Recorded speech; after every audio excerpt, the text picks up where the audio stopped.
trauma, lower body injuries. Here again is Dr. Pei.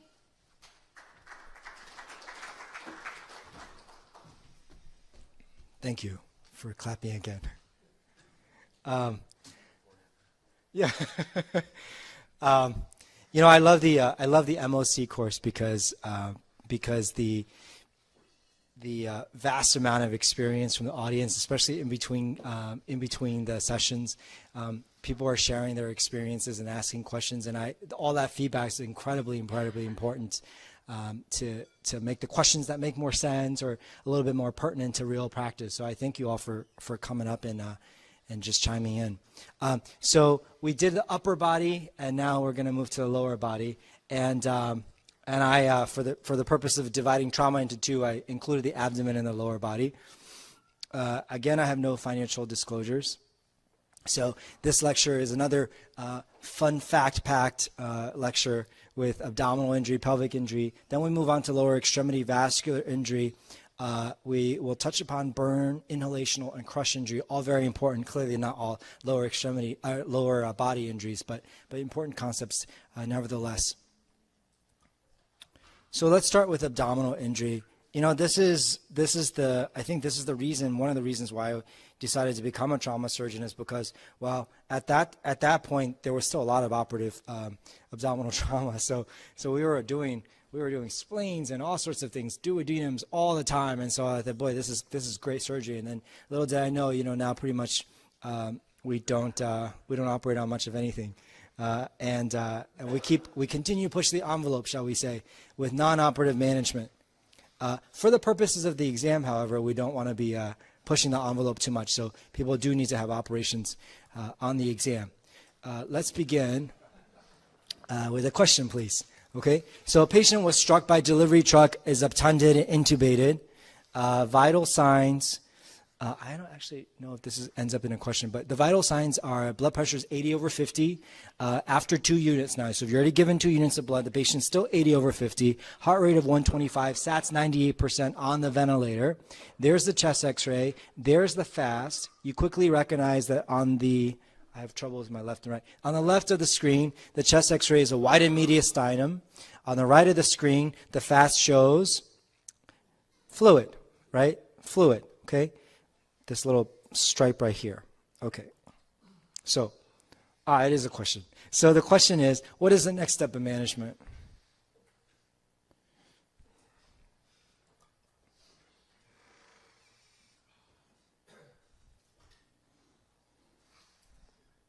Fantastic, right?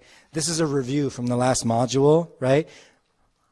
Wide and mediastinum, we don't care about that right now. The patient's a non-responder because after 2 units of blood, the patient is still gender neutral, is 2 units of blood, is still hypotensive tachycardic. Okay, so this patient with the positive FAST needs an exploratory laparotomy. What if just out of curiosity, think to yourself, and then maybe we can address it at the end if there's time for question. What if the FAST was negative? Same exact scenario, and the FAST is negative. All right, so you think about it, and then we'll get back to it later. But remind me, please, to come back to it if I forget. All right, good. Principles. Hemorrhage takes precedence over all else except airway. All right, but by the time you get to C, I presume that your A and B are done. Okay, all right. And just a quick reminder that there is a difference between A and B, which is why they're separated out that way. Airway is but the anatomic. To me, this is what I describe it as. Airway is but the anatomic and mental ability to protect the anatomic airway. It's just that anatomic airway. It does not whatsoever address whether or not air is moving in that conduit. All right, that's why A and B are different. Okay, so if a patient has a big old pulmonary contusion, you may have airway, but you may not have breathing necessarily, or there are lots of reasons why that breathing mechanism may be disrupted. Okay. All right. Assessment of intra-abdominal hemorrhage. All right. So we talked about a fast. A great comment from audience member earlier that there are limitations to the fast, right? Limitations to the fast so much so that none of us in the audience should lose that skill set of DPL. Well, with laparoscopy, of course, I always tell the residents there's not a single surgeon that doesn't know how to do a DPL. That is a technique that everybody knows, because if you know how to put in a laparoscopic port, that's your DPL, right? You know, there are lots of little kits now out there, and largely, I can say this because it's not an emergency medicine audience, but largely it's for people who are not surgeons, that these trays that keep, fancy trays that keep coming out, like chest tube trays and DPL trays. Well, none of us in the audience really need it. We just need to pop a needle into the belly, right, to see whether or not there's blood coming out, okay? Here are the limitations, all right? The comment from the audience member, I'm going to add it to future slides because I think it's a good one. So in addition to obesity, retroperitoneal structures, the limitations is that retroperitoneal structures is not something that you should be using your fast or your ultrasound for. All right. So if your fast is negative, all you can say in the official medical record is that there is no intra-abdominal fluid and that there is lung sliding or whatever present. You can't say nothing about the retroperitoneal or intraperitoneal rather, but you can't say anything about the retroperitoneal structures. It is very technician dependent, and so that's why. And I wrote steep learning curve there, and the reason is because I used to think it was a really easy thing, and more, how hard can it be looking for this black stripe? Well, what we realize is that when we do internal validation, when you really hold yourself to that standard of saying I have to have at 99.5% accuracy rate, as evidenced by the fact that, as you know, most of our patients end up with cross-sectional imaging, the so-called pan scan, right, depending on their mechanism. So they get that, and so what I force myself and all of my residents to do is, if we have a finding on a CAT scan and we didn't get it on the ultrasound, we go back and we internally validate why we didn't get that on the ultrasound, right? Because you have to be able to do that. So what we're finding out is that there has to be a credentialing process for this, because EFAST, much like everything else we're doing, has a learning curve. Okay, the indications are for an unstable patient, but it doesn't cost anything and it doesn't hurt the patient at all. So we kind of pretty much do it for everything now. We don't limit it to, but just so you know that the original reason for this was for to replace the DPL, which unfortunately has not completely. All right, so the classic windows there, okay? The bars up top where the chest is where the E came from, the extended. Everything else is, as you already probably know, right? Hepatorenal, splenorenal, bladder, the cul-de-sac, and the heart. We're not trying to be echocardiographers for the heart. We're literally looking to see whether or not, once you see the pericardium, whether or not there's a black stripe there, okay? We do so many bedside quick and dirty echoes now to look for function in the ICU that it just kind of becomes second nature, that whenever I put the probe on, I just go, oh, you know, the cardiac function is okay. But that's not an assessment that you need to make on a fast examination. Here's the lung sliding. We talked about it a little bit already in the previous lecture, right? The chest wall motion, so I won't belabor this point. This is not a live image, but if you haven't seen lung sliding, you can just Google it, and it's all over YouTube, and you can see what lung sliding looks like. All right, so CAT scan. All right, what is the role of the CAT scan? So I still remember a time when there were 8 slice scanners, and I remember a time 16 slice scanners after a trauma with a drunk patient and a high mechanism of injury. That as an intern, I'd sit there in the trauma scanner for like 30 minutes, and the ridiculous machine would ask that drunk patient to hold their breath, and they wouldn't hold their breath, and there would be lots and lots of motion artifact. Well, that's not the case anymore, is it? The 64 slice scanners are so fast that our protocol, they don't even ask the patient to hold their breath anymore. They don't even do it. It's almost like it stuns them into like holding their breath, how quick it goes, and it just puts the patient right through the scanner, and we get the images we need, all right? Despite that, there is still no role for CAT scan in a hemodynamically unstable patient, all right? The one time that I had to take very recently, actually a couple of weeks ago, I took an unstable patient, totally against like, you know, general surgical standard practice, conservative management kind of a thing. I took an unstable patient from the ICU to the CAT scanner because the consulting service would refused to believe that the patient was dying of a retroperitoneal bleed, which I didn't need image for, but I wasn't the one taking the patient to the OR. So in that situation, 3 attendings went with the patient down to the CAT scanner. Thank God the patient didn't code there. But in trauma, no patient who's hemodynamically stable should ever be in the CAT scanner. All right. The indications for CAT scan is not just trauma, but it's that the patient has an unreliable examination, has a neurological injury, or the assessment of organ injury. So what do I mean by that? FAST cannot tell you whether there's actually injury. FAST only tells you if there's fluid. If you have a cirrhotic patient with ascites, your FAST will be grossly positive. Okay, so we've had that patient, and in fact, if we contribute questions to examination boards, and if I were to contribute, that would be one of my favorite questions to contribute, which would be the cirrhotic ascites patient who has free fluid. Okay, because in those patients, what do you do when they're coming as a trauma and they have free fluid? And you know them to have cirrhosis, you know them to have ascites, and they're hemodynamically unstable. If that comes up in scenario, you still follow ATLS protocol. Despite the fact that you may not want to operate on the ascites and the cirrhotic patient, you're still going to go to the operating room because that patient still has bleeding. Okay, it's never to be assumed that free fluid on FAST is simple ascites. Okay. Same case with a person that you know to have malignant ascites from oncologic process. The FAST are pretty darn good. All right, despite everything I've said about it, it's pretty darn good. It's got a great sensitivity. It's got a great negative predictive value. It's just to remind you again is that the test is negative, that in fact you don't have any injury or you don't have the disease. Right? It's 100%. But again, it's technician dependent. Right? So I'm probably close to that now because I've done thousands of FASTs. The intern who's just starting probably doesn't have a negative predictive value of 100%. Okay? Contrast enhancement allows detection of a blush. So our standard protocol is give everybody contrast. And you may say to yourself, well, why? You have every bit of information you necessarily need without the contrast, and you don't give them the contrast dye, right? It's a risk-benefit analysis. And when you look at all the evidence, there's no real good guidelines in terms of should I give all trauma patients contrast? And here's the reason, one of the reasons why we do it is because when you don't give that contrast and you have to later on you happen to get a grade 3 spleen or a grade 4 liver or whatever is in the pelvis and you go, was there a blush? Then all of a sudden you got the patient back to the CAT scanner. And so we get a little iStat, right, creatinine in the trauma bay just to see whether or not they can handle that contrast load. And we get them all phases of contrast. Free fluid, this is important, please remember this, is that free fluid in the abdomen without obvious signs of organ injury is bowel injury until proven otherwise, because you know that cross-sectional imaging is not good for perforated viscus. It is not good for perforated viscus. All you can see are indirect signs that something may have perforated, all right?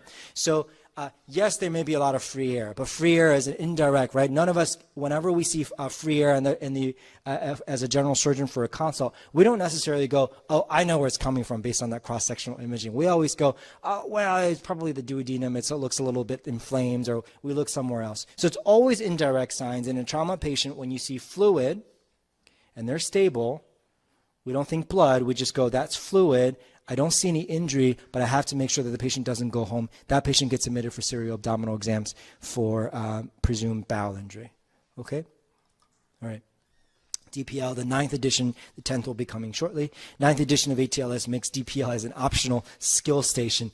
Just to point out to you that even ATLS thinks that DPL is a dying art, but I disagree with that. I think the DPL, it's a dying art. It's not utilized as much as it used to be, but I think it very much has a role. And that, if I'm allowed to get on my soapbox for 1 second, and that is the problem with a lot of what's happening with training too, isn't it? Is that these procedures that when we need it the most, we don't have enough experience doing them. And so DPL still certainly has a role, okay? It remains an option in unstable patients who have a negative or equivocal FAST exam. And I would like to just add another reason for it. If you question the accuracy of your FAST, there's nothing wrong with doing a DPL, right? You're by yourself. There's nobody else there to do another FAST for you to just confirm your results. And you go, I have no idea what's going on. The blood pressure is not as dramatic as it was in the case scenario on the exam, right? It's never going to be like 60 over 30. It's going to be something like annoying, like 100 over 60, and the patient's baseline is like 160. So you go, well, I guess the patient is hypotensive, and I don't know if my FAST is positive. There is absolutely nothing wrong with doing a DPL in that scenario, okay? Sure beats X-lapping the patient for nothing, right? So it's more sensitive than a CT or ultrasound for hollow viscous. Why? Because we're going to get succus, right? There's absolutely no reason for you to remember the WBC amylase criteria. There's no reason for it. All you got to look for is frank blood and succus. That's all you care about, okay? So much so I don't even do that. I don't even do the 2 liters in, the classic way you teach it. I just put it in and I drain it. Is there blood or not? And then in the unusual case where we're doing a DPL. Okay, here's another limitation of DPL, right? Retroperitoneal injuries are not well, at least not purposefully checked with a DPL. Okay, so DPLs are no good for retroperitoneal injuries. Neither are FASTs. Okay, so you might also add to your list of questions that we might address later. Well, what is good for retroperitoneal injuries? Since none of these things are good. Okay, operative trauma, hemodynamically unstable patient, packing of the abdomen, right? One of the most dangerous things that we can do as surgeons is haphazard, anything for that matter, but haphazard placement of sponges is just a wick, or it's just like sopping up blood. That's all it's doing, okay? So the rationale behind packing is a very, very discrete goal. It's to sandwich the organ that is bleeding between 2 areas. And so it's not to just shove things all over the place and to sop up blood. Okay, systematic removal packing from each quadrant to evaluate for the source of bleeding. All right, be careful. This not really exam related, but be careful about decreased venous return as you're packing and you're just going because the adrenaline's rushing and you're just packing the hell out of the abdomen, and then all of a sudden you've packed so much that you've compressed the IVC and decreased the venous return. Damage control laparotomy is nowhere near as common as it used to be. Everybody had an open abdomen. Probably you guys remember in your ICUs when you were training, especially, everybody had an open abdomen. It was like a badge of honor. And when you were doing your ICU rotation, that's all you did. All you did was you went around all day long and changed everybody's temporary abdominal closure, right? Or at least that's what I did. So, but now we don't do that anymore, right? We are all about getting things closed as soon as possible, as few damage control as possible, as few open abdomens as possible. Okay, but they're definitely still a damage control laparotomy. Here is the priority list. When you get a scenario that is a classic scenario for lots and lots of things going wrong, what am I supposed to do? Once again, priority number 1 is to stop bleeding. Try as best as you can to control contamination, right? That's it. Okay, so there's poop everywhere, staple off the bowel. Everything can be left out of continuity. Okay, the most important thing is to stop the bleeding.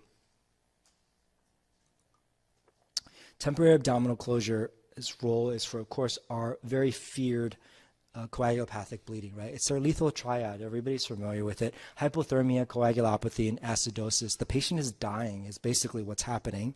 And if you continue operating and you continue doing your thing in the operating room and you don't allow people to resuscitate the patient will likely die on the table in the OR. Okay, so recognition of a hypothermic coagulopathic acidotic patient on the examination is that you should place a temporary abdominal closure, stop what you're doing, pack, and bring the patient to the surgical intensive care unit. All right?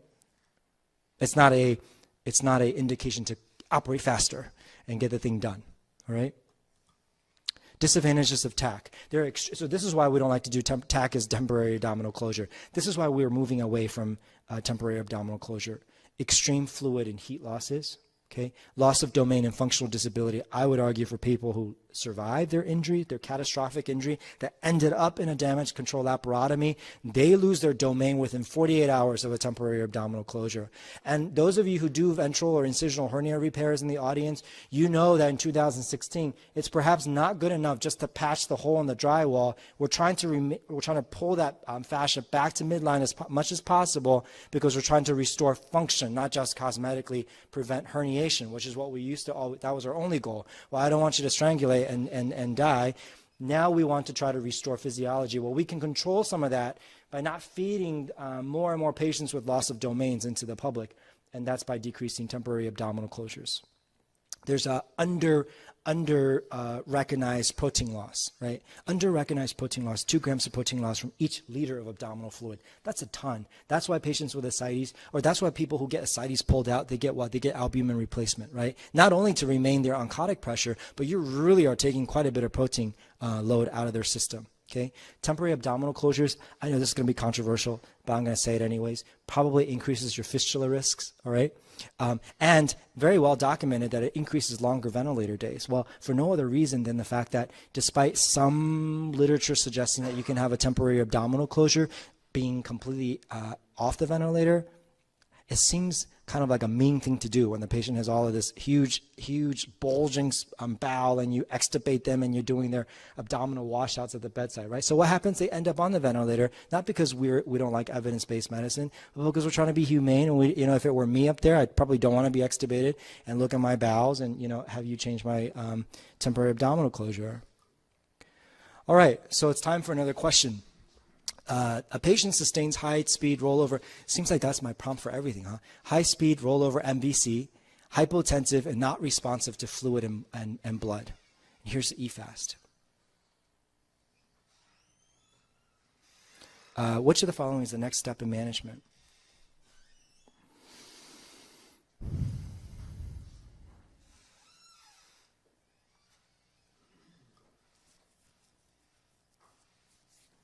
Okay, great. Was that too easy? Okay, all right. Okay. I think I've beat that into, I think that everybody got that point, right? Okay, all right.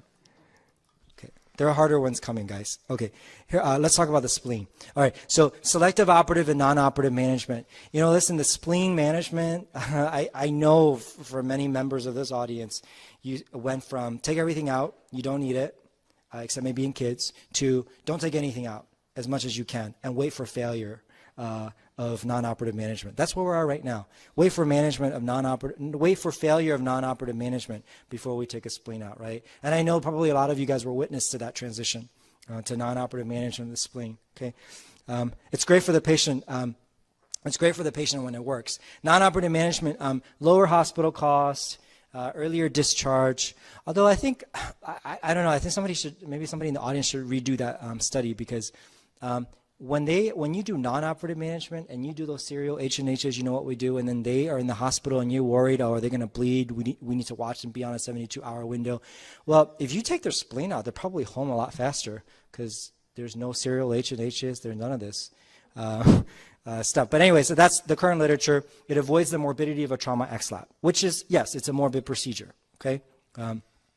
It's highly successful, 98% of hemodynamically stable patient, and the hemodynamics is going to be the key to all this, okay? A little bit of EAST guidelines. This is mostly for your, so that's in your book so you can read it. It's not for me to read over. I highlight the second point, okay, and I'm just going to read that. It's a severity of splenic injury by CT criteria. So, by the way, all of our grades of injury are by cross-sectional imaging, right? That's how we standardize our definitions of solid organ injury.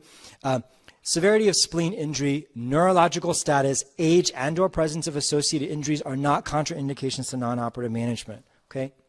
That, I'm going to point out to you that is a paradigm change if you don't recognize it as one, because there was a time when we used to say that if you had any pathology that prevents us from doing serial abdominal exams, that you needed to have your spleen out. So TBI is a classic example, right? If you had a GCS of 6, I can't come over here and press on your belly and see whether or not you have pain. And so you say to yourself, yeah, but you always have the H&H. Well, we all know in the audience that by the time you see your H&H dropping, right, especially in that patient with a traumatic brain injury who's depending on the cerebral perfusion pressure, what's happening? They're going to get hypotensive, they're bleeding, and now all of a sudden you've converted a potentially semi-urgent emergency procedure to a rush to the OR right now to rip that spleen out. Okay, but this is not based on prospective level 1 evidence. This is a guideline or practice management guideline from one organization, but largely those things are no longer absolute contraindications. I think that I'm one of the trauma surgeons who still very much believes in the idea that when we have multi-traumas, particularly competing interests, that I would have a low threshold to take the spleen out, because you can live without your spleen. that's the reason why that's why everything for liver is done interventionally, because, well, we can't very well live without our liver, right? But you can do fine without one kidney. You can do fine without your spleen, right? So that's my rationale. It's the practical, sort of the practical side of things. All right.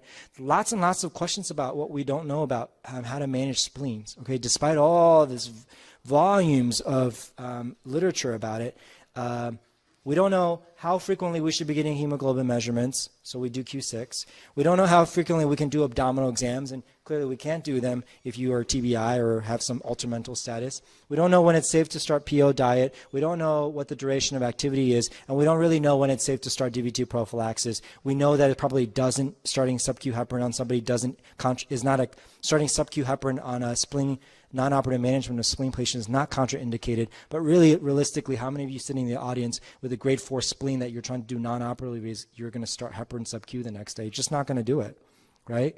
You're saying, well, why am I going to do that? That's going to be a bleeding risk, right? Okay, so, but the standard answer, though, is if you do have a non-operative management of any solid organ injury, there is not a single one that has a contraindication to DVT prophylaxis. So I reluctantly, but I will select the option that says it's okay to start chemical DVT prophylaxis, okay? Despite I know your angst about it. I moved to a different society now. I'm on AAST. AAST's grading of spleen injury is right there for you, okay? You don't have to memorize this. It's just to point out to you that all solid organ injuries are categorized based on cross-sectional imaging, and really the higher you go up on the grade scale, clearly the less likelihood of success with hemodynamic or for non-operative management. That's all I'm saying. And grade 5 is almost easy. Remember, it's almost like this. It's almost about to kind of just float out, and you might as well just take it out because the spleen's already avulsed itself. All right. Okay, here's the blush we talked about, right? The indications for getting CTs with contrast. This is a patient with a blush. Now, the fact that I can show you this CAT scan of a trauma patient suggests to you that the patient was hemodynamically stable. Very good. All right. Hopefully you didn't put this patient in the CAT scanner when they're unstable to diagnose that there was a blush. Okay. So clearly that's where a lot of the evidence really came from, isn't it? From spleen. Because we're like, these patients are stable enough to go to the CAT scanner. It's only after we went to the CAT scanner that we found that they had all these things. Okay. All right. The other thing to remember is that if the patient is hemodynamically stable and you have a positive FAST, maybe number 3 of things to write down so we can come back to. If you have a hemodynamically stable patient with a positive FAST, is there a role for running straight to the operating room, or can you stop by the CAT scan and then go? So we'll see, right? Okay, so here's your blush. Oh, and I just want to point out, here's a little bit of fluid, right? Fluid in trauma, of course, is blood. Okay. Splenectomy and splenic salvage, I'm going to just say don't do it, but there are methods if you like to. You can wrap momentum around it, you can wrap mesh around it, you can do all sorts of fancy things with it, or just take it out. All right, let's do a question.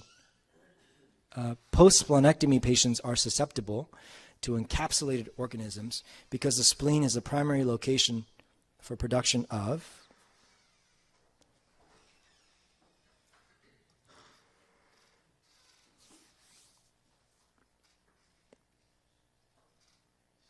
Yo, it's a record. We got 48 responses. That's right, tufsins. We're talking about opsonins, aren't we? Because encapsulated organisms are real tricky. And I also do the infection lecture with you guys, but they're real tricky because the encapsulated organisms try to evade our normal immune system, right? And so the only way that these guys are going to get presented and destroyed are with our opsonins, okay? So piperidin and tufsin. Good. Okay. Next question. A patient sustains a large subdural with midline shift, grade 3 spleen laceration, and had a craniotomy with ICP monitoring. Regarding this patient's splenic laceration,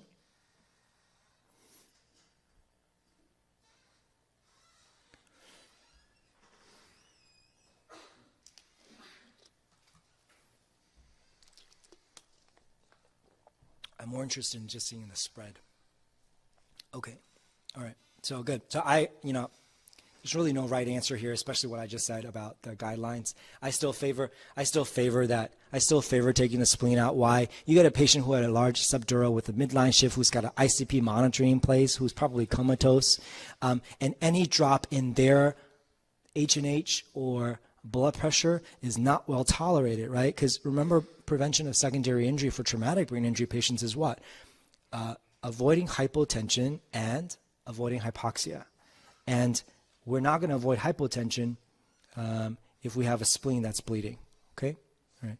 I quickly flew by one slide about pseudoaneurysms as the cause for most failures of non-operative management, but just so you know, it's likely pseudoaneurysm. That's the reason why you have a rupture of the pseudoaneurysm, not the actual laceration itself. All right. This is an important concept to recognize, even though it's incredibly rare. It's overwhelming sepsis, right? Overwhelming sepsis overwhelming post-splenectomy sepsis, OPSS. Very rare, but it's very high mortality. We vaccinate our patients. We don't know when we're supposed to vaccinate them. Ideally, we try to pre-vaccinate, but clearly we don't get to decide when they have their accidents. So we vaccinate them, practically speaking, right before discharge. Okay. The idea is that there is a magical window that's yet to be defined where we get the best immune response post-splenectomy by giving particularly attenuated or live vaccines. And these 3 vaccines that you need to give are meningococcus to cover meningococcus, H. flu, and streptococcus or pneumococcus. Okay. Liver trauma. So we've done with spleen. Let's talk about liver. Okay. Tinkoff put out a paper in 2008, and it's been further substantiated that 86% and now excess of that hepatic injuries are managed non-operatively successfully. All right, and I suppose we don't have much of a choice because unlike the spleen, we can't really take the liver out. So angiography is really, really our friend. Regardless of the grade of the liver laceration, we desperately try to embolize the patient. Now, if the patient has a grade, let's make this a little tricky. If the patient has a grade 2 liver laceration, nothing to get excited about, right? But his blood pressure is 80/50, do we go to the operating room or do we go to angiography?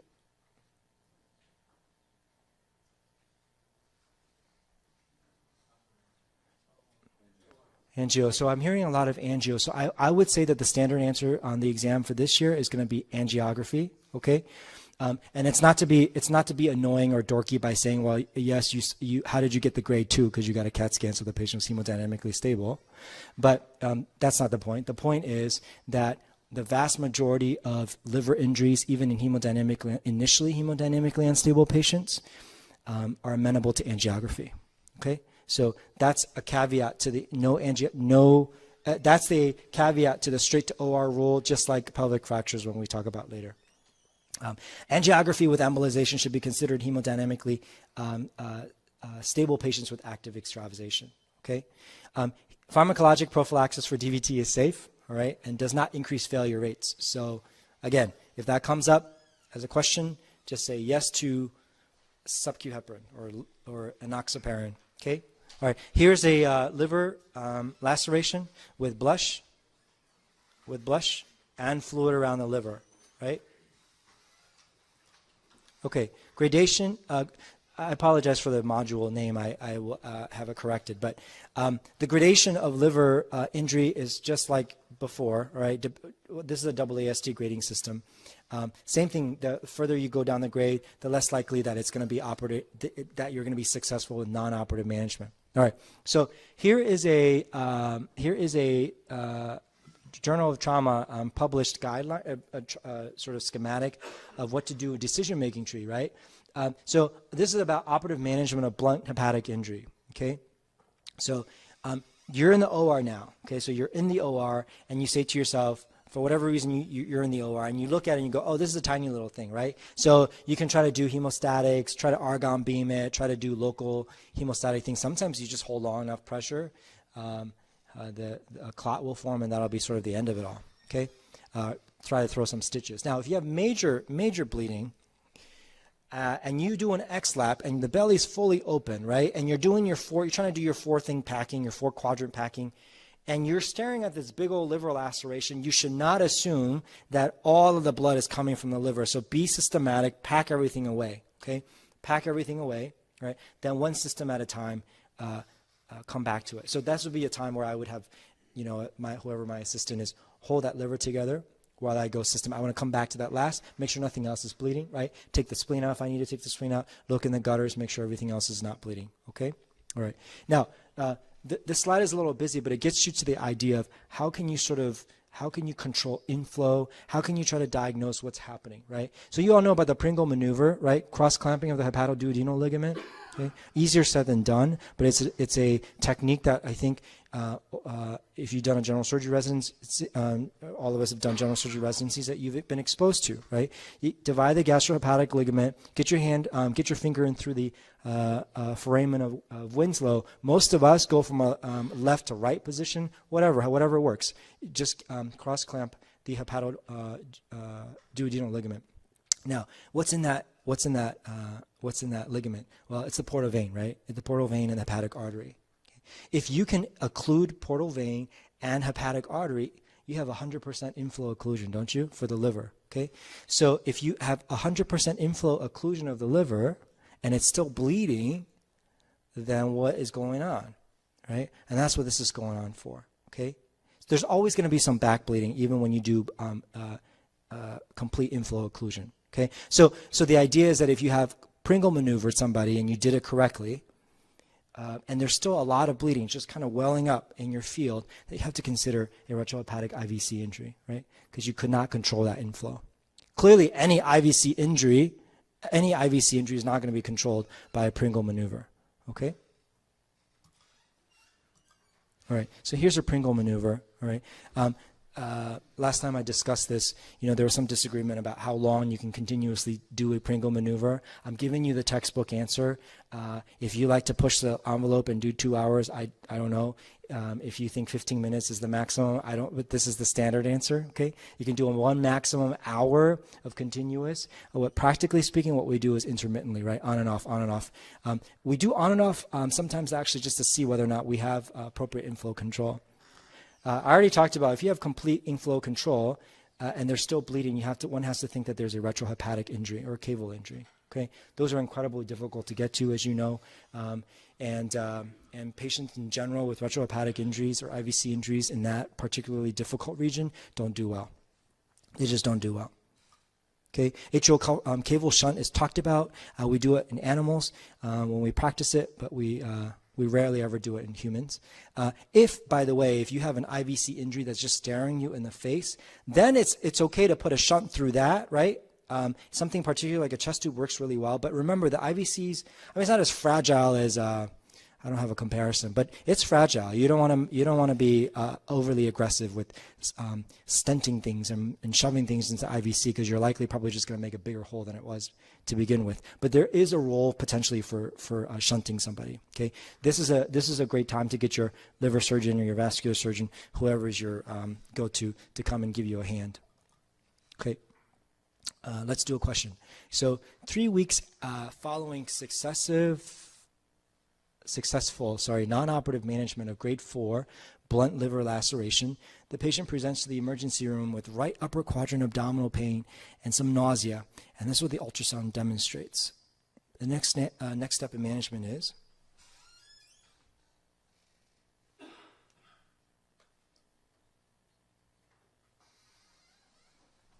this is a right upper quadrant abdominal ultrasound.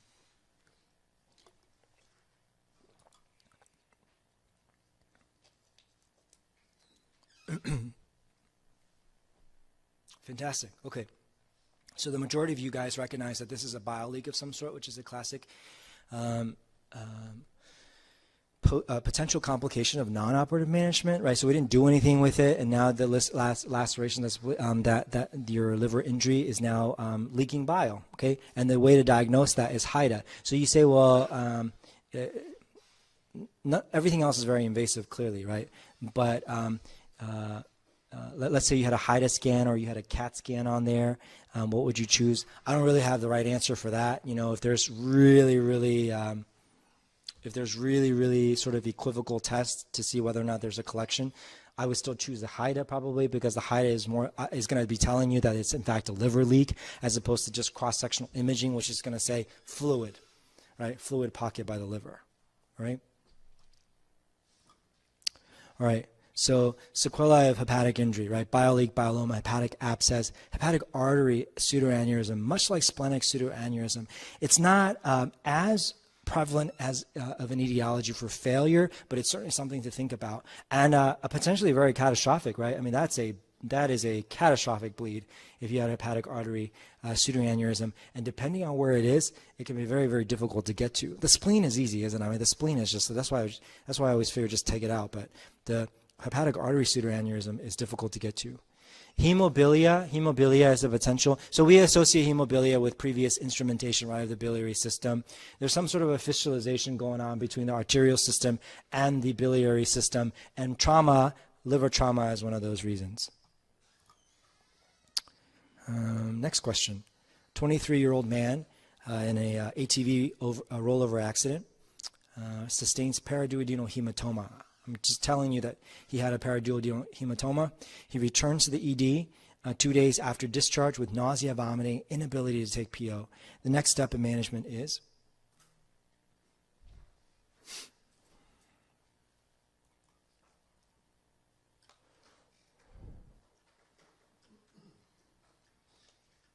fantastic. Okay. So 63% said upper GI. So we have a gastric outlet obstruction is what we're talking about, right? Okay. 20% of you wanted an upper endoscopy. So I guess technically speaking, there's nothing wrong with that. And this whole idea of, well, what if you have a duodenal perforation? You're going to make it worse. I think that's myth more than anything else. But if you desperately had to pick between upper GI and an upper endoscopy, clearly upper GI is less invasive. So that rule all of a sudden of test taking for general surgery applies, right? You're going to get the same information, probably more information with the upper GI, but you're going to get your gastric outlet obstruction diagnosis. I would not XLAP this patient, and we're going to get to this a little bit, all right? I would not XLAP this patient because of all the injuries that we talk about. Duodenal hematomas and duodenal injuries are the ones that we desperately try not to operate on because of the potential catastrophic outcomes. All right. So duodenal injuries, it's fairly rare. It's actually fairly rare. The vast majority are associated with having your abdomen crushed against some sort of a fixed object. So the prompt that you're most likely to see is some teenager that flies over a handlebar or something like this, and they hit the handlebar, and so boom, right in the duodenum, right?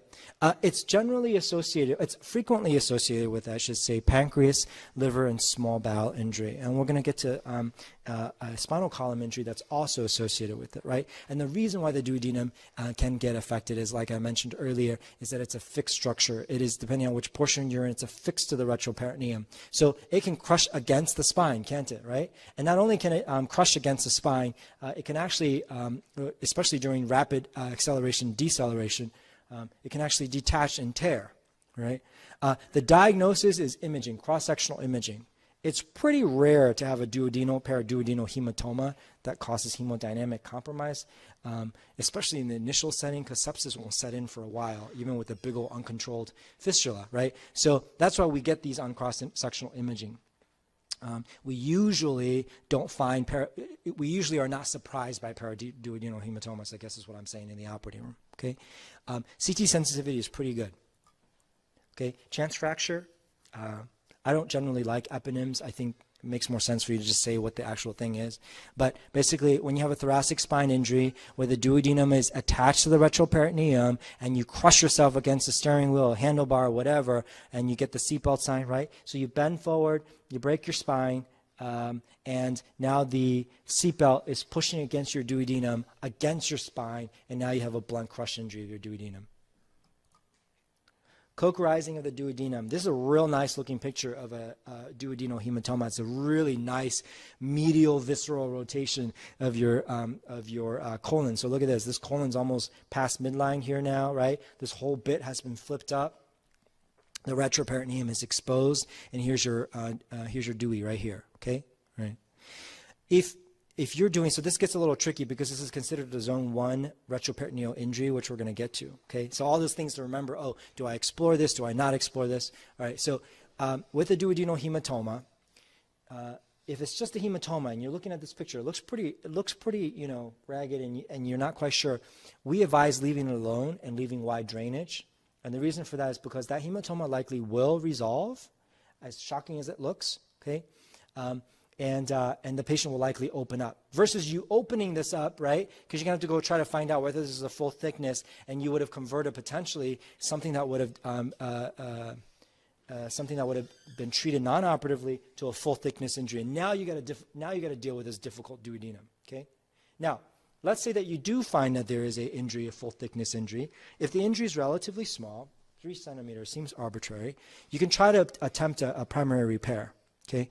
I, in general, never want to attempt primary repair of the duodenum, particularly in an emergent situation. I think it just leads to badness. So I always do some sort of a bypass procedure for duodenum. Or I do the most conservative thing and I just leave drains and leave it alone, kind of a thing. All right. So we'll get to those options. Now, if it's greater than 3 centimeters or it's a complex injury, here's what we do, right? It's one of my all-time favorite procedures, which is pyloric exclusion for difficult duodenum. Whether you're getting the difficult duodenum as a result of trauma or because of somebody else's surgery or because of a free perforation, it's all treated the same, right?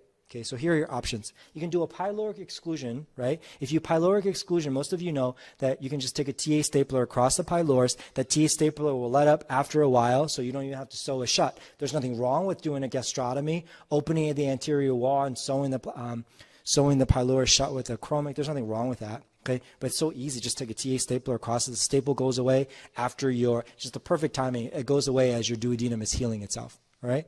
Well, if you do a pyloric exclusion, then of course you have to do a drainage procedure of some sort because, well, where's the stomach juices going to go? So you're going to do a gastrojejunostomy. Usually it's going to just be a side to side, right? All right. So you do that, leave lots of drains in place, and then when the duodenum heals, the pyloric exclusion staples go away. The stream of flow will just resume normal. Don't ask me why that happens, but it happens. All right. Okay, so you don't want to, let's say you say, well, I don't want to do pyloric exclusion, particularly in this patient who's an extremist. Why am I going to do all of these staple lines and anastomoses, right? Because we all know that we don't want to be doing lots and lots of anastomoses. If we can get away with one, we don't want to do like 3 of them.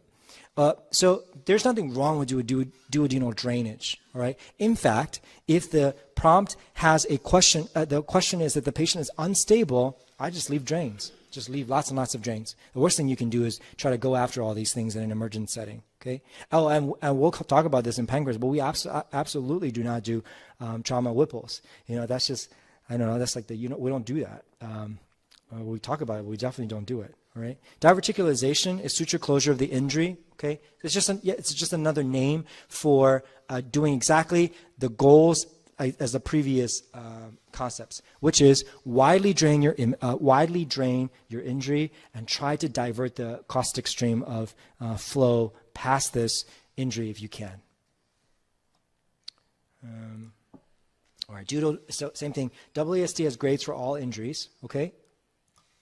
All right. Complications of duodenal injuries that you have to recognize. Gastric outlet obstruction as our case scenario. An abscess can form. Pancreatitis can form. Absolutely, right? Particularly depending on how close you are to the ampulla, right? It depends on how. So you get a duodenal injury, and it's real close to the ampulla, and it swells. That duodenal injury is real. It's real angry now. It's edematous. It's swelling, and you're going, why is the patient getting pancreatitis?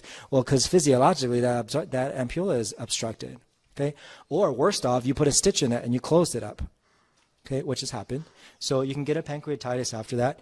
Duodenal fistula. I know everybody in the audience, we don't like fistulas, but we're okay with fistulas because fistulas means that it's coming out to our drain and not staining the abdomen, which is going to give the patient sepsis and septic shock. All right, pancreas. I try to keep things real simple, and all I care about really for pancreatic injuries, I don't really care about the parenchyma. I just care about whether or not there's ductal disruption. Okay? Ductal disruption, and is the patient stable? Because if the patient is not stable, you're going to do the least amount of surgery possible to get you out of the operating room and hopefully also fix the problem, right? Okay, so again, gradations of pancreas. Let's skip this. Okay, here's pancreatic injury, all right? Okay, so proximal and distal. It's a very, it's an interesting separation as defined by whatever you want to define it by, the mesenteric vessels or the ease of doing a distal pancreatectomy, right? So if I can easily get a stapler across without impinging upon the mesenteric vessels, I'll call that distal pancreas and put my stapler across it.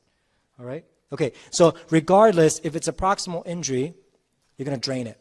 See that? See, even though it asks whether or not there's duct injury with proximal injuries, right? To the right of the SMA, you're looking at this and you're going, well, it's the same treatment. It's closed suction drainage. Leave drains. Don't touch it. Don't whippleize it. Right? Okay. But if it's a distal injury, that's different, right? If it's a distal injury and you have ductal injury, it's really easy. Put a stapler across it.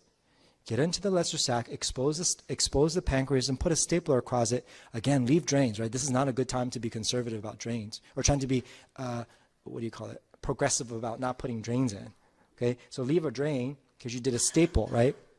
You know that the duct, the parenchyma and the duct of a healthy pancreas is nothing to sew to. It's going to leak, right? So staple across it, leave some drains, okay? Then I would argue, depending on how quickly you can get a distal pancreatectomy done, if the patient is unstable, right, leave drains and leave it alone.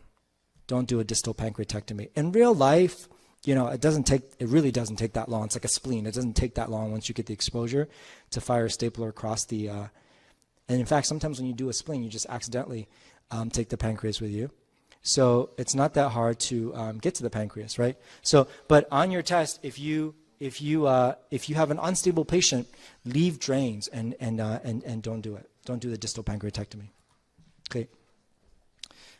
Complications for pancreatic injuries. We talked about a fistula already. The fistula itself, it's going to be annoying. It's going to be long term, but it most likely will heal itself. As long as the ductal disruption goes away, you don't get the pseudocys, you don't get all those other problems that you get with pancreatitis, right? Or a pancreatic injury. Okay.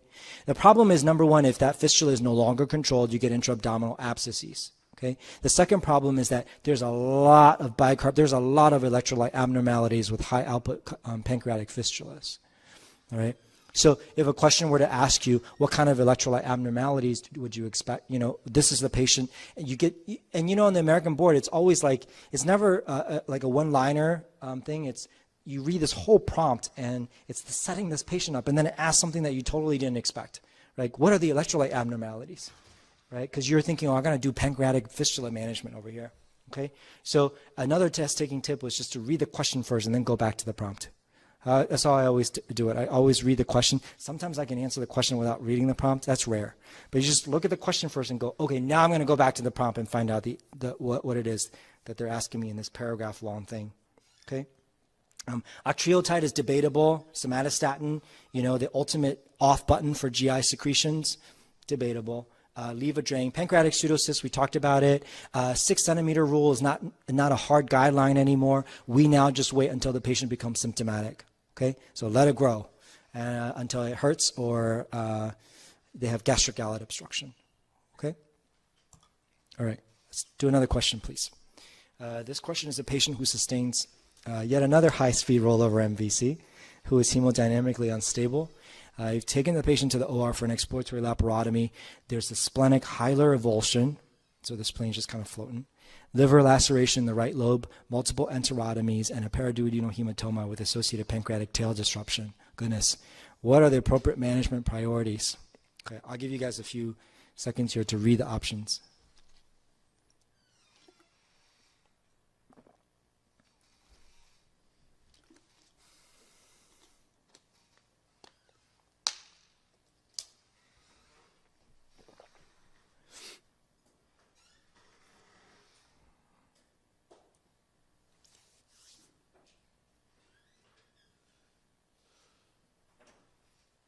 Oh, great job, guys. Great job. Okay, so 74% said splenectomy, control the contamination of the small bowel, pack the liver, explore the duodenum and pancreatic duct injury, and then a distal pancreatectomy. Okay, all right.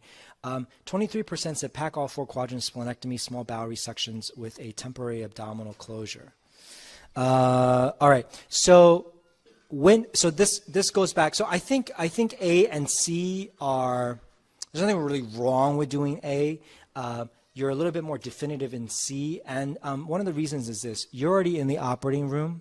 You're in the operating room, and you have an associated pancreatic pancreatic injury, right? So remember that slide where we were talking about the priorities, right? Control bleeding, control contamination, control contamination. So you get the spleen out because it's bleeding. Okay, you control the contamination by doing the small how are you going to control the small bowel contamination? Just going to staple off things, right? Staple things off and leave it out of continuity.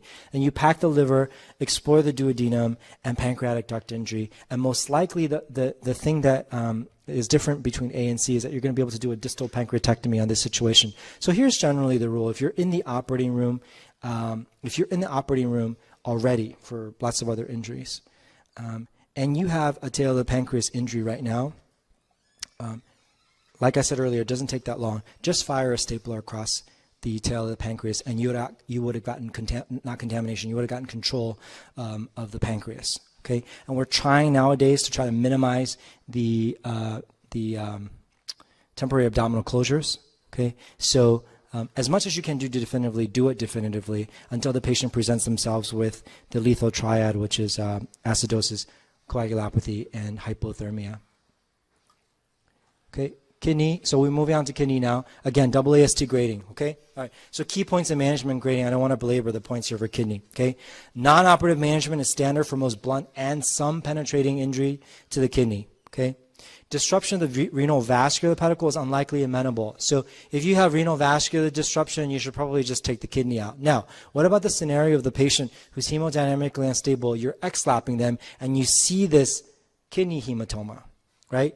Because let's say whatever, you've mobilized, you've mediovisceral rotated the colon over because you're looking at the duodenum and you go, hey, there's a kidney hematoma. Giro's fascia is real bulgy and it looks like it's full. Okay. Well, the real question there is whether or not that hematoma is expanding. So what I would do is leave it alone, go fix your other things, and come back to it. If it's getting bigger, take it out. Expanding hematomas need to be explored. All right. Okay, so I already said the absolute indication for surgical renal exploration is a pulsatile expanding mass. All right. Recall that in hemodynamically unstable patients, it's likely to have undergone an X-lap anyways. If you're there, you should look for it. Okay. Devitalized segments. So in the era of non-operative management for all this solid organ injury, one of the annoying things is what happens to that ischemic segment of spleen? What happens to that ischemic segment of liver? Well, we don't really know. We keep our fingers crossed and we hope that it does not form abscess, because that's what the worry is, right? But they're fraught with complications. They can be fraught with complications, and most of the complications we see are going to be in the non-operative management of the kidneys, right? The livers do remarkably well because, as evidenced by the fact that when you have a small little dink in the liver, it just bleeds like hell. It's so well vascularized, it's unlikely to become an abscess and ischemic segment despite the trauma, but not so with the kidney. Okay, indication for nephrectomy is a grade 5 injury, renal pedicle avulsion, multiple concurrent injuries. Again, no guideline on this, as there was for the spleen. Remember that underlying statement about how, nothing is a contraindication to, nothing in a hemodynamically stable patient is a contraindication to non-operative management of spleen injuries. Such a recommendation does not exist for kidneys. And so if you have yet another competing interest, then take the kidney out. And hey, we have 2 of them, right? So we don't have that luxury very often. And then we talked about damage control, okay? Intestines, right? I'm not sure why it seems to be a favorite question about what happens with penetrating colon injuries. And the questions about penetrating colon injuries, first of all, it's very rare, but questions about penetrating colon injuries usually involve what antibiotics you want to use and what do you do with injury. All right, so let's talk about blunt real quick. Blunt colon injuries occur, again, in any type of blunt injury in areas of anatomic attachment. We're talking about the sigmoid, we're talking about the cecum, and it's associated with the pelvic fractures, okay? So you got this thing that one part of it is tethered and the other of it is sort of just flopping around, right? Penetrating can occur anywhere, right? So you try your best to try to guess the trajectory where the patient was stabbed. It's not going to work. So if the patient has a penetrating injury to the abdomen, don't assume that you know where it's going. You're going to look everywhere, okay? Including medial visceral rotations. In a stable patient, free fluid on the CT, just to remind everybody, is bowel injury until proven otherwise. Doesn't mean you have to X-lap the patient, just means that you need to have serial abdominal exams and have a high index of suspicion. Okay, let's talk about penetrating. Penetrating trauma has traditionally been explored, and I would continue saying that a penetrating trauma on a standardized exam should be explored.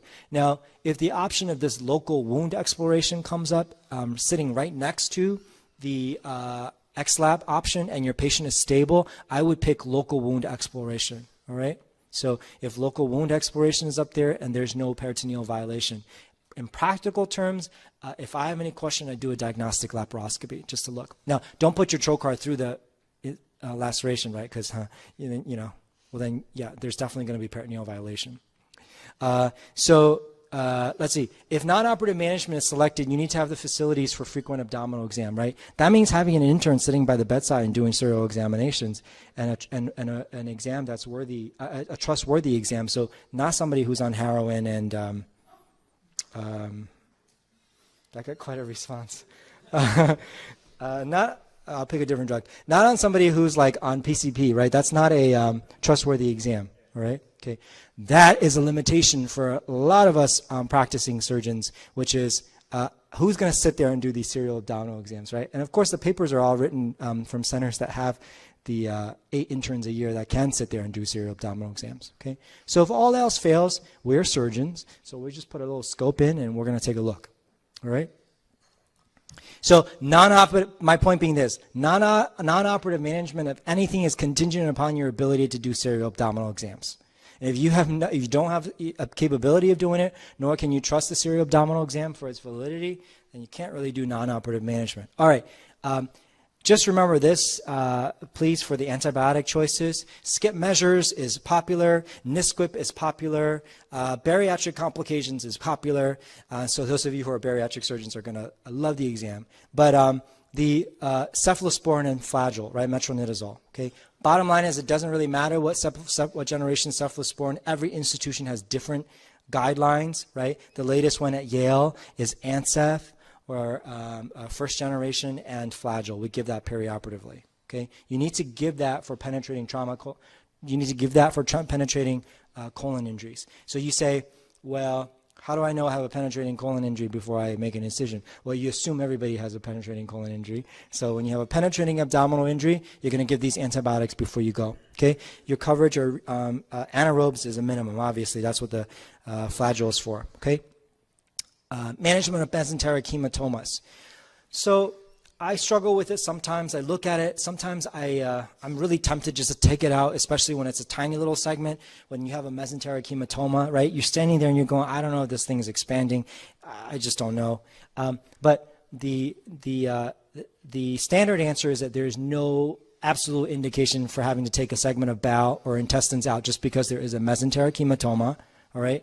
So you have to assess it and see whether or not it's ischemic clearly. So let's talk about colon injuries. The standard for 2016 is that colonic injuries, unlike perforated diverticulitis, even if both are contaminated fields, colonic injuries don't behave the same and can be primarily repaired. Okay? And that would have been shocking like 15, 20 years ago, right? Because we'd have drained everything. Okay? Or, sorry, we would have diverted everything. Okay? So we don't need to divert anymore. Give the antibiotics. Put a couple of stitches in the colon, and that's all you need to do, all right? AAST did a study, and it says that it doesn't matter how you do it, okay? It doesn't really matter how you repair your colon if you need to repair it. So do a primary stitch, divert, whatever. But if you have all the sorts of options on the exam for what you're supposed to do, I'd pick the least, it's all invasive, I guess, because you're open, but the least amount of surgery, which would be just putting a stitch in it, okay? All right. Let's talk about extraperitoneal rectal injuries, right? The pelvic fracture classically jabs into the extraperitoneal portion of the rectum. We can't get to it very easily. Like, you can't get to it really nicely from a low anterior perspective. You can't really get to it nicely from a rectal perspective or transanal perspective. So what we've traditionally done was pre-sacral drainage, right? I think most of you will remember that. Pre-sacral drainage and then do a diversion, right? And then if you were really, if you're really, really cautious, you not only put the pre-sacral drainage in, you irrigated it, right? You put a little closed suction thing and it just went like this, just like the necrotizing pancreatitis. Well, we've done away with pre-sacral draining. We don't need to do pre-sacral draining anymore. All we need to do is divert. So it is still recommend that you divert, okay? I think of diversion mainly because they're going to put hardware in there and it's going to get infected, whether they think it's going to get infected or not, right? Why have poop go across, I don't know, hardware? Okay, it's time to do a question, okay? I hope this projects well enough. Patient sustains a pelvic ring fracture and hematuria, and the workup demonstrates this. So one is a parasagittal, one is a coronal section of cross-sectional imaging. The management is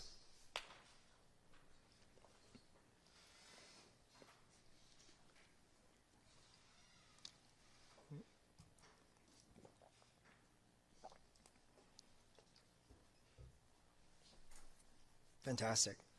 So this is one of those like 2-3 step questions, right? Such a short prompt, but it requires that you recognize what organs you were looking at.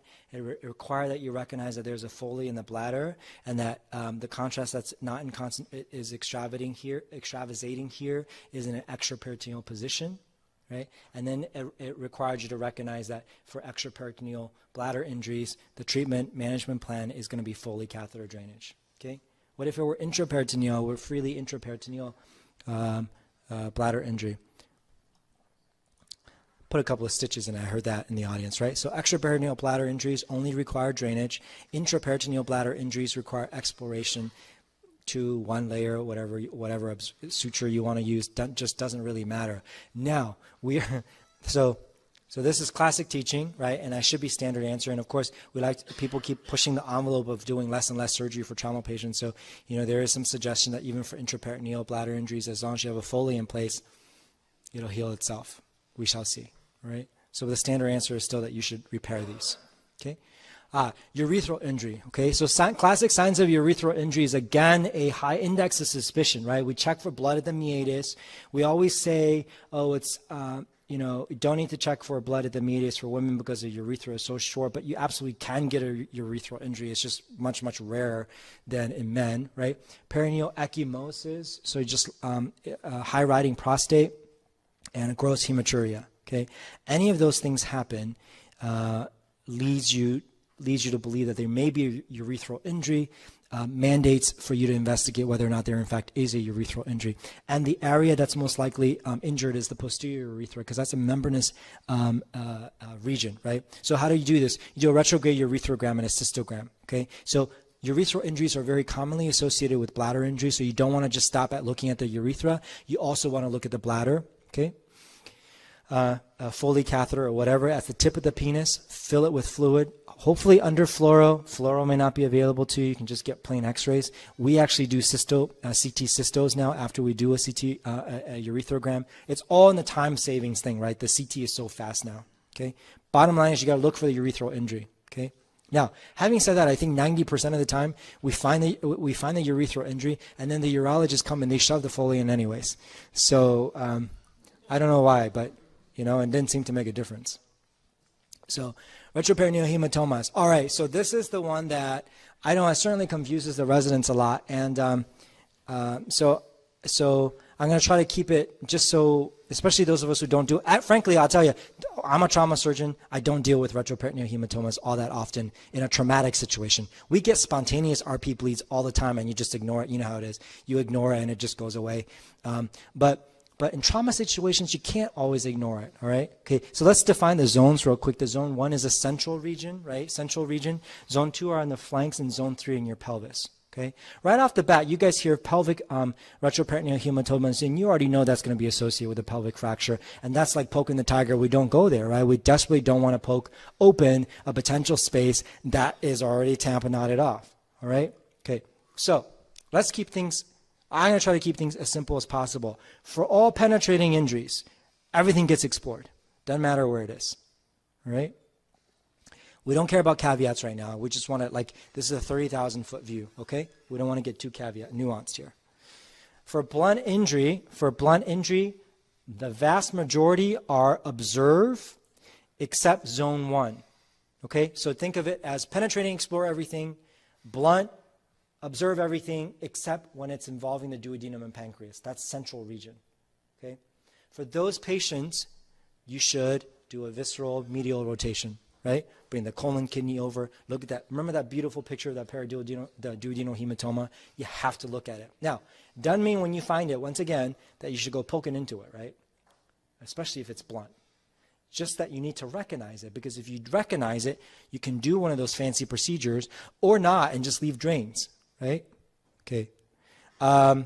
Zone 2, gutters, right? Gutters. I would make the argument that, so obviously if anything is expanding in front of your face and you're doing an X-lab, yes, you need to explore it, okay? So that's not, you would quickly recognize that, and if it's something expanding, you would have to go for it. I would say that oftentimes the mesenteric hematomas that you see for colonic injuries are not on the, how do I describe it? It's not on the intraperitoneal portion.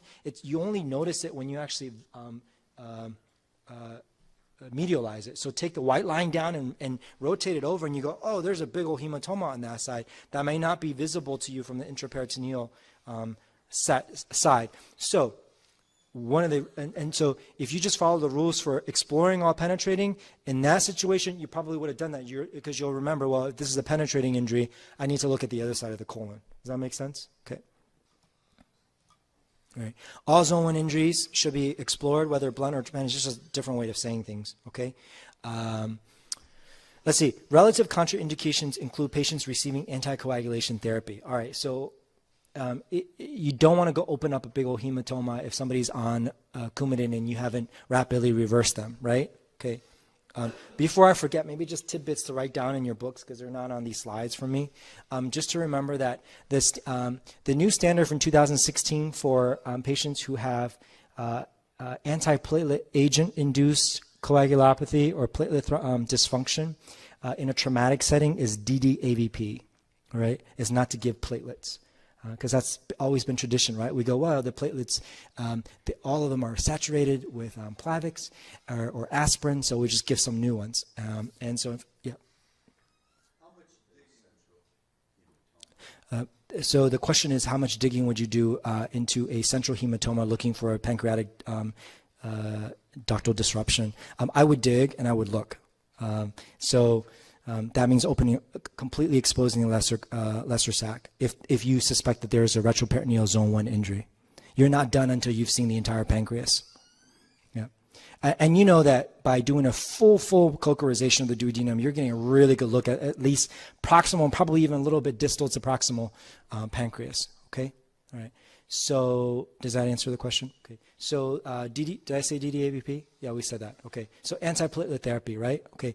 And for patients who have blood thinner induced, so something like Coumadin or warfarin induced coagulopathy with a traumatic brain injury, right? The treatment there is Kcentra. It's going to be a complex, activated complex concentrate. All right. So PCC for TBI related to bleeding from Coumadin, not vitamin K, I mean, you can give all those things. They're not going to work like that, right? And then for antiplatelet issues, you're going to give DDAVP now. All right. Pelvic injury. Okay. All right. So this slide is only important in the sense that even when even though you know the patient has an unstable pelvis, you're like, right? You're put. Well, I hope you guys don't rock your pelvises when you're examining. Just press down one time. But if you find that there's pelvic instability and you know that you just go, I know there's a pelvic injury, the bleeding's still assumed to be inside the abdomen. That's the whole point of this slide, all right? So you have to make sure you still do a fast in that patient, okay? Do what you got to do, bind the pelvis, right, to decrease that volume, but you're still going to look for bleeding inside the abdomen, all right? Pelvic fractures is yet another caveat to those, it's a deviation from the idea that hemodynamically unstable patients need to go to the operating room. I know this slide says that if you have a hemodynamically unstable patient, you're going to go to the OR for an external fixation. I will tell you that volume contraction of a pelvis is only half the story, isn't it? Okay, so the interventional radiologist always asks us, it doesn't matter, like, you know, we've been doing this for 30 years. They keep asking us, well, you know that pelvic fractures are all venous, right? And I go, yeah. And they go, then why are you asking me to embolize the artery? Well, I said, well, because there's an inflow control and there's an outflow control, as the vascular surgeons in the audience will know. So I said, the volume contraction from exfixating or tying a sheet around, all that's going to do is try to control the venous side of things, right? But you got continuous, full force bleeding going into that pelvis, not going to work. It's just not going to work. So we're trying to minimize inflow by selective embolization to the region, right? We're not saying knock out the external, right? Don't knock out the external. Just go super selective to an area so that we can slow this trickle down. And that's why we embolize, all right? Anyways, I bring that up because even though this slide says that if you have an unstable patient, you're going to rush to the OR and do an X-fix in the setting of a negative FAST, meaning they don't have any intra-abdominal injury, I would argue that that these patients can make it to the angio suite for this particular purpose. Okay, so if you have an unstable patient with a known pelvic fracture and a negative FAST, and the answer, an angio is available, that's the answer, is angio. Okay, and the reason I say that is because what you're going to do in the operating room from a pelvic fixation standpoint with an X-fix is fully achieved with a blanket wrapped around, a sheet wrapped around the pelvis. All right. And then, obviously, eventually, you're going to need to fix the pelvis. If you're lucky enough to be at a hospital that has the hybrid rooms, we have a hybrid room, although it takes like an hour for the team to come in. So, but we have a hybrid room that does every procedure, but is like an IR suite, right? You guys know what I'm talking about. The hybrid rooms are great because then you can just do all of it together. Okay. So which patients require an emergent angiography? I go back to the E Society. All right. Patients with pelvic fractures and hemodynamic instability or signs of ongoing bleeding or non-pelvic sources of blood loss have been ruled out. So again, negative FAST, pelvis is the only reason that they're bleeding. Is it possible that you can find pelvic blush on a CT scan? Yes, it is possible because the patient may have been stable. You took them to the scanner, you saw the blush, and then you're going to rush them to the IR suite. Patients with evidence of arterial intravenous contrast extravasation. Any patient who has a blush has a higher chance, doesn't matter what organ or what injury, anytime you see a blush, you always have a higher chance of failure of non-operative management, right? Well, so traditionally, unless the patient's 98 years old and moribund, pelvic fractures are not generally this is the last bastion of non-operative management for trauma, right? Pelvic fractures are still, orthopedic injuries are still operated on, okay? All right. Patients with pelvic fractures who have undergone pelvic angiography with or without embolization, who have signs of ongoing bleeding, right, should be considered for repeat pelvic angiography. Okay, so that's a little bit different than what we normally think of ourselves as surgeons. That you keep banging your head against it, you keep doing the same thing, it's not going to work. Well, for pelvic angiography, it is, because the alternative is a big old surgery that likely will require both the orthopedic team and our team, because they're going to get into some sort of vessel bleeding that is not going to be very easy to control, right? I hope not many people have had experience with presacral bleeding, but if you have had experience with presacral bleeding, that's no fun for you or the patient. Bilateral embolization. So bilateral embolization, we used to think, well, the buttocks will die and things are going to be bad if you bilaterally embolize. Well, it seems like it's okay to do if you need to. So you really, really sort of really crushed pelvis, and that requires it. You need to do it. And then sexual function apparently is not impeded, despite what we used to think. Here's a blush. Here's what a blush looks like in a pelvic CT. All right. Here's your pelvis that's kind of shattered. Yeah.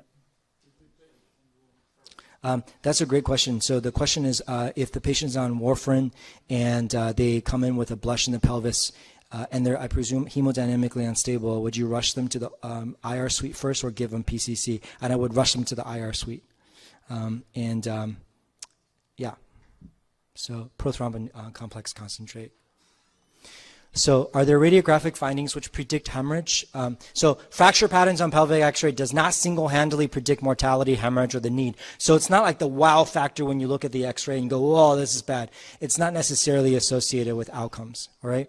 The absence of contrast extravasation on a CT does not always exclude active hemorrhage. One has to remember, one has to be cognizant of that, particularly if the patient is deteriorating in front of you. So repeat angios, right? Repeat angios are okay. Yes, the kidneys will bite it, but if it's what you need to do to find the diagnosis, this is one of the scenarios where contrast dyes is absolutely necessary. Okay.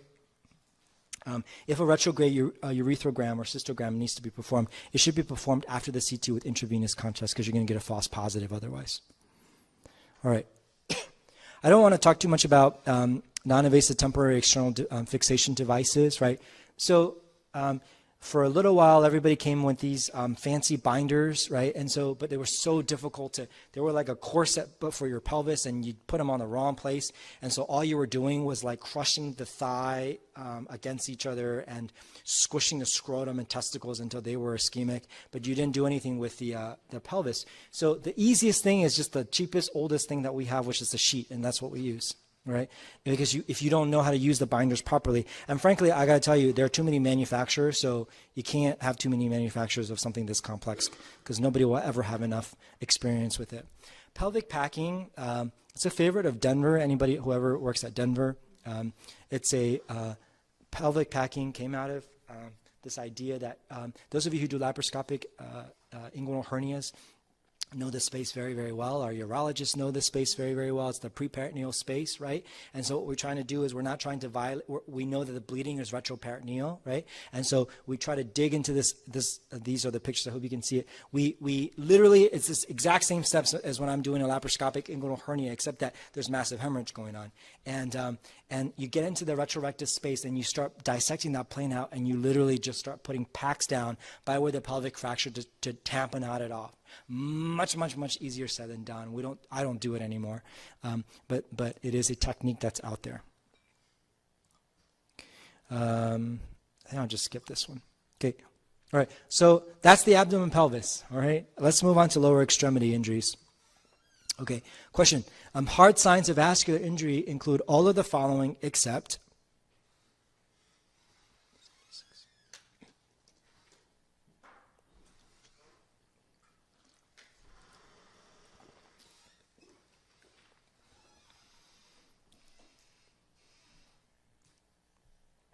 Great. Okay. So numbness of the extremity, right? That's a soft sign, if you will. Okay. Hard signs of vascular injury only matters. Why? Because these patients need exploration. They need an on-table angiogram.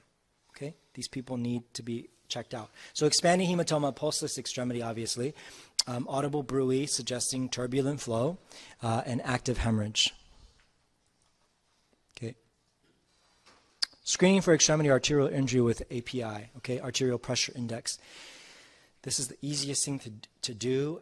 It is one of the most accurate examinations if I get this and it's 0.9 or above from the side of the injury to the other side, I don't even call the vascular surgeons because there's no vascular injury. We can save them a consult at 3 in the morning, okay? So we do APIs. We call it APIs, not ABIs, like for peripheral vascular disease, because it's just a pressure differential between the two sides. So you can do it on the wrist too for upper extremity injuries. Okay, so you take the systolic on one side, you take a systolic on the other, and it should be about a 0.9 or greater to suggest that there is no injury. Okay, anything less than 0.9, you have to call your vascular surgeon. All right, so let's see. Arterial hemorrhage, distal ischemia, shotgun injury. Okay, so this is a proposed algorithm for vascular assessment of lower extremity traumas, right? So let's say this is an example. Let's say you get a shotgun injury to the lower extremity, right? So everybody's obviously concerned about vascular injury. So we're going to palpate for a pulse, right? But that unfortunately is not as personally experienced very recently. This patient had a very, very bouncing upper extremity pulses. Later on had a complete transection of the brachial artery. I have no idea how that happened. You know, young guy, it's not like the patient should have collaterals for whatever reason, right? So to this day, I can't quite explain why he had bounding pulses and a complete transection. And I know it's a real exam because I did it myself. You know, it wasn't like I was just listening to somebody else saying, oh yeah, they have bounding pulses, right? So anyway, so you have this patient, right, and you say arterial hemorrhage are there any hard signs of injury? And if there are hard signs of injury, as we previously answered on the question, take them to the OR, call the vascular surgeons. They're likely to do an on-table angio. Oh, by the way, on-table angio is always the answer for vascular injury, right? We don't go to the IR suite or whatever. We always do an on-table angio, okay? So if, however, there are no hard signs of injury, okay, then this is what we do our API, right? Arterial pressure index. This is the differential pressure between the two injured and uninjured extremities. And if your API is greater than 0.9, that's kind of the end of it all. All right. All right. The next step in management for that previous patient with hard signs of vascular compromise is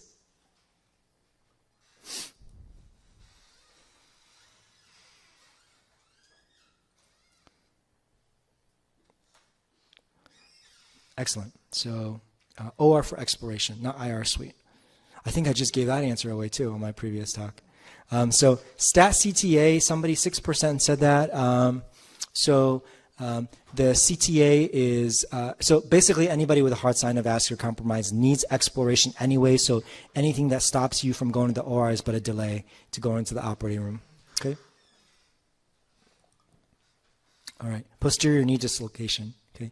Seems like kind of out of the blue, but it's a classic, it's a favorite question about posterior knee dislocations and associated popliteal artery injury. All right. Okay. It's not that every patient with a posterior artery or posterior knee dislocation has one. They're just more associated with one. And frankly, it's not the disruption that you think, right? It's going to be a little bit of an intimal tear. It's just got put on stretch. It's a little bit of an intimal tear or something that makes the patient prothrombotic in that region. Okay. So posterior dislocation is classic with dashboard impact, right? That makes sense. Your knee goes up against the dashboard. Again, do an API if there are no hard signs of vascular compromise. If they're clearly a vascular compromise, you know, same algorithm, even though it's just blunt, okay? Given the incidence, it warrants a vascular consultation and workup. So it depends on your hospital. You talk to the vascular surgeons and you say, listen, we have these posterior knee dislocations infrequently, but when they come in, it's such a high incidence of popliteal artery injuries. Should we just call you ahead of time? And that's kind of what we do. But some institutions will be like, well, why don't you go ahead and do the API first? And if that's normal, then there's no need to call me because there's no arterial injury. Okay. All right. Then some people will actually advocate everybody with a posterior knee dislocation should get imaging to look at the posterior to look at the popliteal artery. Okay, so there is no necessarily a right answer because there's some also different ways. But I think if you have a high index of suspicion that these patients have popliteal artery injuries. Okay, all right, Mangle. Yes, sir. That's a great question. So the question is, if somebody has I'm going to just change it a little bit and just say, if anybody has a concomitant orthopedic and vascular injury, who should get at it first? Okay. What's that? Yeah. So here's what we do now. Okay. It used to be this idea of, well, let orthopedic do their thing because if I do this delicate bypass, with my 6.0 or 7.0 or whatever sutures, and then they come in there with their hammers and their thingies and their drills, and they're just going to tear everything up that I just did, right? Plus, I don't actually know what the length of the extremity is going to be after the reconstitution or the decompression. Well, so what we do now is we do shunting, and that in fact should be the standard answer now. If there's vascular disruption, we shunt across the vascular disruption with the tiny little tube or whatever you have, just shunt across the vascular injury and just let orthopedics do their thing. Yeah, so it's no longer an all or non phenomenon. It's like the vascular surgeons get in, they expose, because frankly I think the vascular surgeons are much better exposure of the extremity than the orthopedic surgeons. They expose the thing, they identify or not vascular injury, and if there is vascular injury, they're going to shunt it and then say, orthopedic surgeons, you can go do your thing, and then I'm going to come back and fix the vessels. Yeah, so that should be the standard answer. Great question. Okay. That can be the way the board question. Yes. That is the most, if you were to take the surgical critical care examination as of 2016, you should very quickly recognize that we should be shunting patients. Yep. Okay, mangled extremities. All right, so let's see. Mangled extremities is, as it kind of sounds, well, the extremity is mangled. And there are 4 components, right, in extremities. There's vessel, bone, soft tissue, and nerve, right? And 3 of the 4 components. So it's got to be a pretty devastating injury, all right? And we have lots of scores for this, but the real important thing to remember is this. You can do without vessel, you can do without soft tissue, you can do without bone. So all of those things can be salvaged. But when you have an irreparable nerve injury, that extremity is no longer it's no longer needed to be salvaged because it has no function. And if it has no function, it's truly dead weight, isn't it?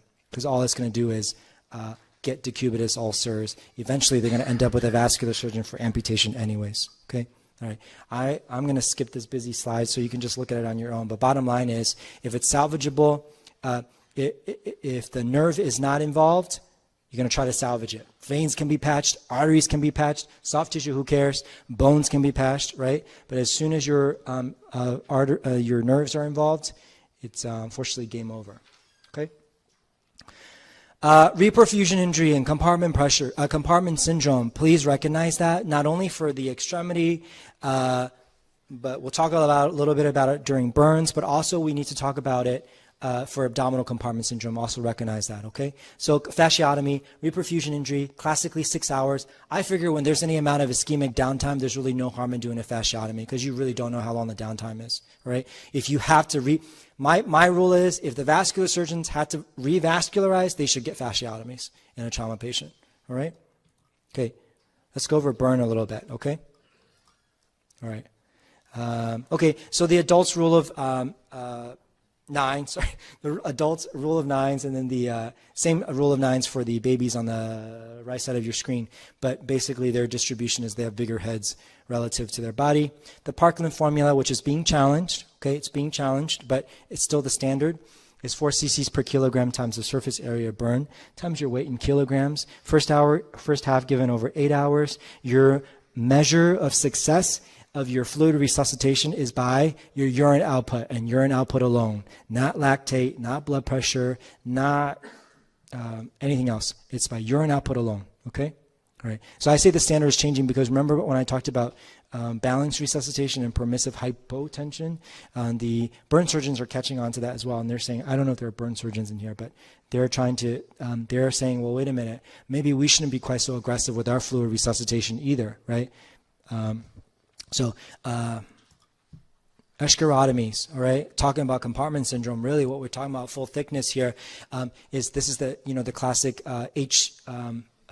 thorax and abdominal wall cavity. Eschorotomies have physiologic downsides. It's not just cosmetic, clearly.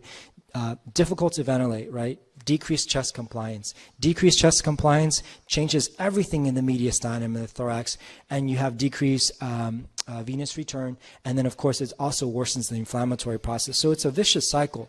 The less ability you have to ventilate, the less ability that you have to oxygenate, the less decrease, the more decrease of venous return. It all ends up to a very simple concept, which is inadequate perfusion. And with inadequate perfusion, things keep getting worse. All right. Okay.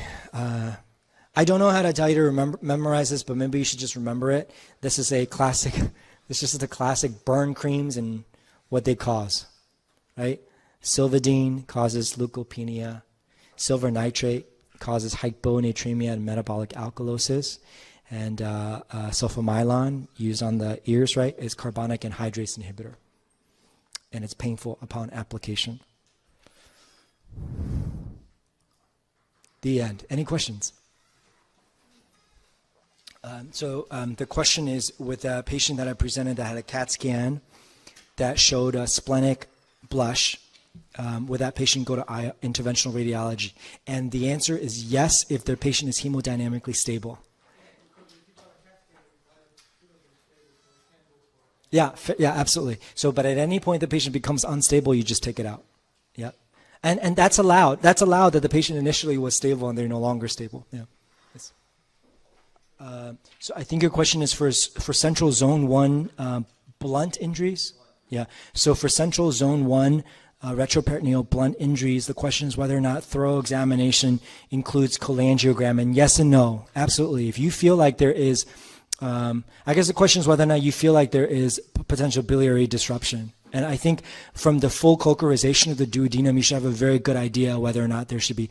And frankly, if you really had a biliary disruption worthy of a cholangiogram, I suspect you're going to see some bile-tinged lap tapes in your operative field.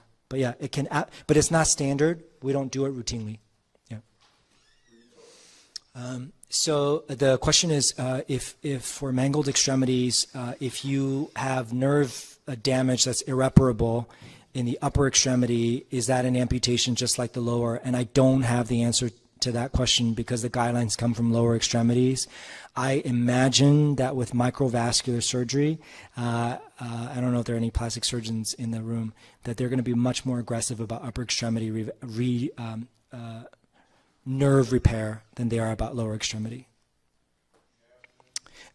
So the question is one about the sort of skipping over abdominal compartment syndrome, but also that since we're moving away from temporary abdominal closures, are we seeing more abdominal compartment syndrome? Because that was one of the thoughts, is that if you decompress somebody, that they're less likely to get it. So that's a great question. There's a couple of answers to that. Number one, TAC has later on discovered that with temporary abdominal closure, particularly the way that we do it, does not necessarily decrease your chance of abdominal compartment syndrome. And I think it's because at the end of the day, we still put an occlusive dressing on. And number two, coupled with the trying to decrease the amount of temporary abdominal closure that we use, also came the idea of not over resuscitating a patient, which, as you know, the edema that happens in front of our faces in the resuscitation phase of the patient is so rapid, it's so incredibly difficult to control. And whether it's traumatic shock or whether it's hemorrhagic shock or septic shock, that third spacing happens, and it's real.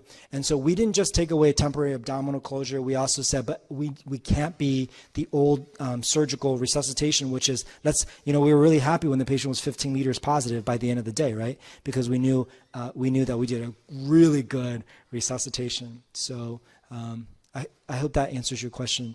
But there's no doubt that that if you don't have an index of suspicion, whether or not you have temporary abdominal closure in place, that abdominal compartment syndrome is difficult to diagnose because, unfortunately, mean airway pressures, bladder pressures, physical examinations, none of those things really are that accurate.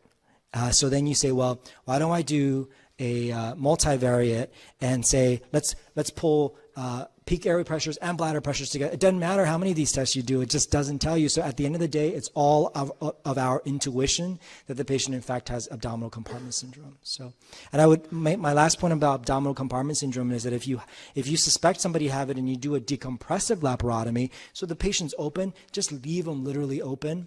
And don't put the occlusive dressing on. All you got to do is put a bowel bag, right? Whatever bowel bag you have, whether it's a 10-10 drape or whatever you have, or a bladder irrigation thing. Just put that in there, and don't put your vac seal and your JPs and your, I don't know how you guys do your temporary abdominal closure, right? So leave that open to truly have a decompressed abdomen, because otherwise I don't think temporary abdominal decreases the incidence of abdominal compartment syndrome. Any other questions? All right, great. See you in a little bit.